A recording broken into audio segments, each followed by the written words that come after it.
मिनिटं झाली अजून आलेले नाहीत. हे प्रश्न इतके गंभीर आहेत, हा विषय इतका गंभीर आहे, या विषयाची दाहकता लक्षात घेता आपल्याला इतकं गांभीर्याने किंवा इतकं सहजपणे नाही घेता येणार. मी राज्यातल्या इतर सगळ्या कायदा सुव्यवस्थेचं बोलतच नाही. 2 घटना ज्यांच्या बाबतीमध्ये तुम्ही आणि मी सगळे अतिशय मनापासून आपल्याला याच्यापासून हृदयापासून आपल्या सगळ्यांना त्याचं दुःख आहे. आणि या घटना कशा घडतात आहेत, राजकीय आशीर्वादामुळे जर अशा गोष्टी घडत असतील आणि त्या बाबतीमध्ये आम्ही एखादी गोष्ट जर या ठिकाणी मांडत असू आणि आम्हाला जर त्याचं उत्तर मिळत नसेल तर नेमकं काय करायचं. कालपर्यंत या घटनेच्या बाबतीमध्ये थोडीशी अस्पष्टता होती. विशेषतः अमरावतीमधील घटना ज्याच्यामध्ये त्या मुलाचा जो मृत्यू झालेला आहे तो पोलीस मारहाणीमध्ये झाला आहे, आता सिद्ध झालंय, त्याचे रिपोर्ट्स आलेले आहेत. म्हणजे परभणीमधला आणि कशा करता तो मुलगा हे केला गेला. हे जर आपण नुसतं संविधान म्हणत असू आणि संविधानासाठी रस्त्यावर येणाऱ्या लोकांना अशा पद्धतीने मारलं जात असेल आणि सरकार काय करतंय, ज्याने विडंबना केली तो मनोरुग्ण आहे म्हणून सांगितलं, त्याचं सर्टिफिकेट आम्हाला माहित नाही, पण ह्याचं सर्टिफिकेट आम्हाला माहिती आहे. मनोरुग्ण जर असेल मग याचं सुद्धा आपल्याला नम्रपणे सांगतो, या सभागृहामध्ये हे प्रकरण सुद्धा दडपण्यासाठी त्याचं पोस्टमार्टम वेगळ्या पद्धतीने करण्याचा प्रयत्न झाला सरकारकडनं दुर्दैवाने. परंतु त्या ठिकाणी जेव्हा लोक जमली, जेव्हा जनसमूह जमला, त्याच्यानंतर लोकांच्या सांगण्यावरून जेव्हा हे झालं याचं पोस्टमार्टम, तेव्हा या सगळ्या गोष्टी रिपोर्टमध्ये आलेल्या आहेत. काय रिपोर्टमध्ये आले आहेत, त्याला प्रचंड मारहाण झाले, त्याच्या जखमांमुळे आणि त्यामुळे त्याचा मृत्यू झाले. काल या ठिकाणी मुख्यमंत्री बोलत असताना गांभीर्याने बोलत होते. संवेदना आहेत हे मी समजू शकतो, परंतु नुसत्या संवेदना नाही, यातल्या वेदना सुद्धा समजून घ्या.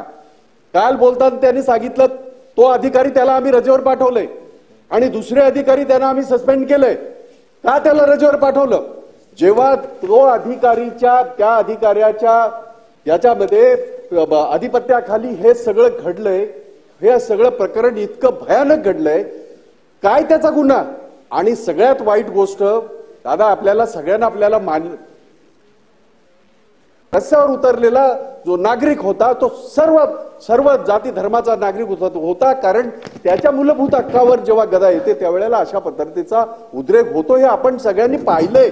मग विशिष्ट जमातीच्या त्या वस्त्यांवरच कोम्बिंग ऑपरेशन करून, आणि कोम्बिंग ऑपरेशन करताना काय केलंय, म्हातारी माणसं बघितली नाही, बाया बघितल्या नाहीत, हे लाठ्या त्यांना मारत त्यांना तिथनं ह्या तरुणाला त्यांनी घेऊन गेले आणि जे काही चौकीमध्ये झालं आणि मग त्याचा जो मृत्यू झाला त्याच्यामध्ये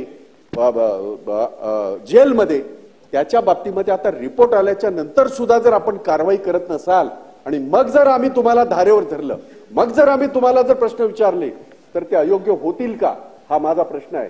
आपण बीडच्या बाबतीमध्ये बोललात, इतर अधिकाऱ्यांना सस्पेंड केलं. दादा, त्या मुलाला घेऊन जाऊन ज्या पद्धतीने त्याच्या छाताडावर नाचलेले आहेत, त्याच्या बरगड्या तुटलेल्या आहेत, त्याच्या डोळ्याचे ज्याला आपण याच्यामध्ये पिक्चरमध्ये बघतो लायटर लावून त्याच्या डोळ्याच्या जाळण्यात आलेलं आहे. इतकं निर्घृण कसं काय होतं.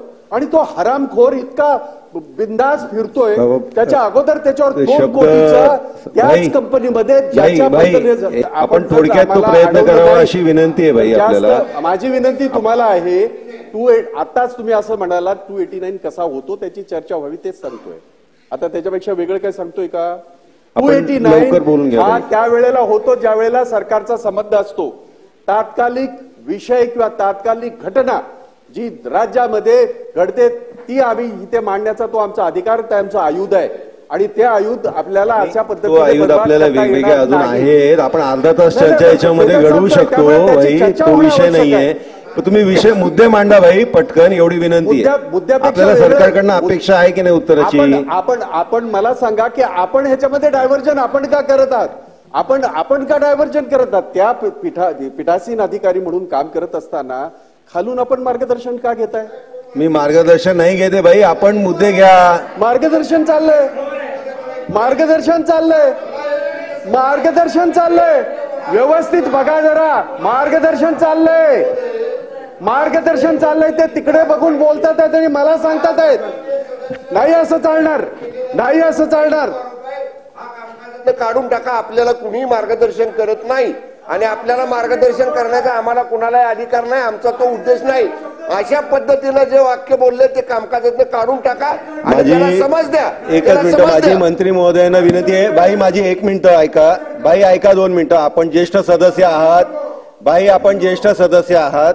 आपण वेळेचं भान ठेवून कृपया आता 1 मिनिटात आपला विषय मांडून संपवावा. माझ्या वक्तव्यातला कुठलाही भाग काढता येणार नाही, कारण तो संविधानिक आहे. बाई मुद्दे मांडा. एकच मिनिटात एक मुद्दा आहे.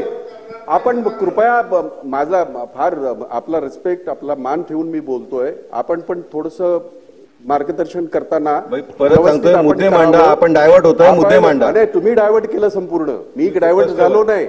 मी माझ्या विषयावरच आहे आणि माझा विषय तोच आहे की ही घटना अतिशय गंभीर आहे. ही घटना या राज्याच्या कायदा सुव्यवस्थेला काळीमा लावणारी आहे. ही घटना देशाच्या संविधानाच्या बाबतीमध्ये ज्यांनी आपल्या भावना व्यक्त केल्या त्यांच्यावर अन्याय अत्याचार करणारे आहे. आणि सगळं काम बाजूला ठेवून या सभा अनेक वेळा झालेलं आहे. ही पहिली घटना नव्हे, अशा अनेक घटना झालेल्या आहेत आणि त्याची तात्काळ या सभागृहामध्ये चर्चा व्हावी आणि मग उत्तर द्यावं सरकारने, जे त्यांना उत्तर द्यायचं ते. परंतु त्या घटनेच्या बाबतीमध्ये दोन्ही घटना, बीडची घटना आणि ही घटना, दोन्ही घटनांच्या बाबतीमध्ये आज जी काय परिस्थिती आहे ती जनतेसमोर जाणं गरजेचं आहे. महाराष्ट्राच्या 12.5 कोटी जनता ह्या गोष्टीकडे बघते आहे. त्यामुळे याची चर्चा तात्काळ आपण सुरू करा अशी मी आपल्याला माननीय सचिनजी आहेर.